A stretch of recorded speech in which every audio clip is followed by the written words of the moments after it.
Margot Price. Enjoy Between the Lines from Wildwood Revival.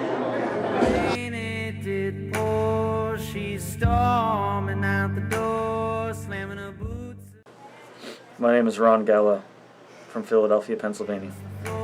She's doing everything with force. Well, a ritual to my writing process usually consists of, well, it happens a lot of different ways. Sometimes it's organically, like on the toilet or on a bicycle, in a car. Usually when it's like the least opportune time to be writing, when I can't actually write anything down or actually record anything, any ideas, so often they get forgotten, but it's always in those times, like just on the move, I think. There's something about ideas that just start flowing. I have to drink I have to usually drink like 1 full gallon of milk.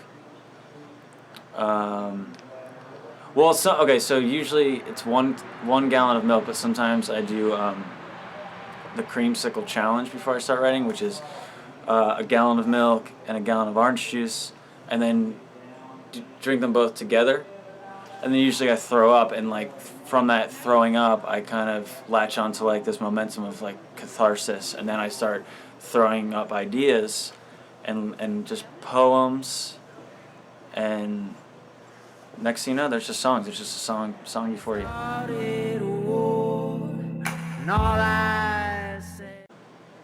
I guess it would be cool to read the people that play with me, their journals, just so I could get like a really accurate idea of what they think about me.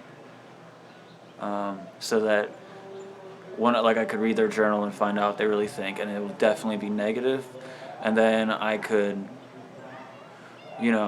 finally utilize the eject button that I have in my car. In playing music, like I'm just pretty much only concerned with what people think about me, so I would definitely just read the people that are closest to me and make it all about myself.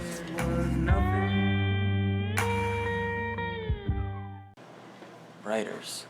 Right now I'm reading this book, which I never read books really. I start a lot of books, I usually don't finish them, but on a whim I was at this bookstore in Brooklyn, and this book caught my eye and I started flipping through it. It's by this woman named Dia Felix, and the book is called Nochita. And like just the cover caught my eye, and then I started flipping through it, and I'm like really influenced by her writing style. I think it's her first novel too, so I don't really know anything else about her. But lately, like in my writing, I've been kind of like flipping through the book and, sometimes picking out like random words or phrases. I really like the imagination that's in the book, so I've been kind of influenced by that. I definitely love Harry Nielsen as a writer. I don't know, I really identify with his all over the place kind of humorous tint to some of his songs, but just that wide spectrum of writing.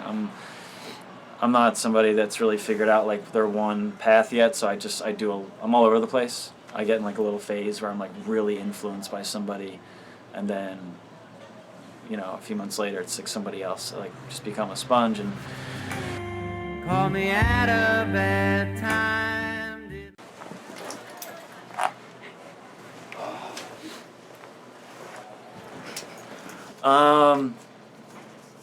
Human flesh. Like what was on my mind, she criticized me for my crime. A lot of them are, I have like not an archive, but just like I have boxes of old notebooks from probably like 16 on. I just have tons of notebooks and scraps of paper, and like lately I've just been like kind of putting them all into like this folder. So like you imagine a folder, it's just like this. It's kind of just with notebooks, filled with notebooks. So I have pretty much original copies of everything. I was in like really shitty bands in high school where I tried to write songs and sing them and stuff, and I guess those would be considered my first songs, but they really weren't songs yet. I think one of the first songs that I wrote that has kind of stuck with me is like a song that has lasted throughout the course of my like musical life, is a song called Maybe that's on my former band Toy Soldiers album. The album's called The Maybe Boys, but the song called Maybe I wrote when I was like 17, I think. And I know somewhere I have the original copy of that written out, and I still play it to this day. Started a war.